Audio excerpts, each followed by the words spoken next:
Մարդը տեսավ խեղդվող կարիճին գետի մեջ եւ արագ գնաց որպեսի հանի։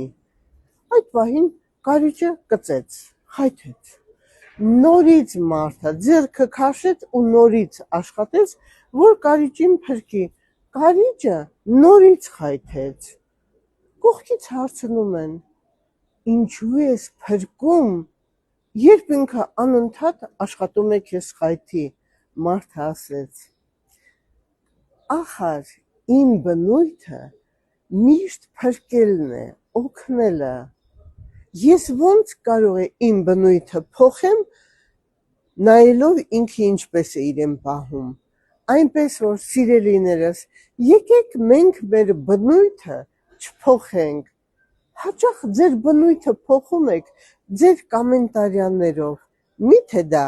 ձեր բնույթն է։ Պահեք ձեր պատիվը, արժանապատվությունը, որովհետև այն ձեր համար է շատ օգտակար եւ ոչ ուրիշի։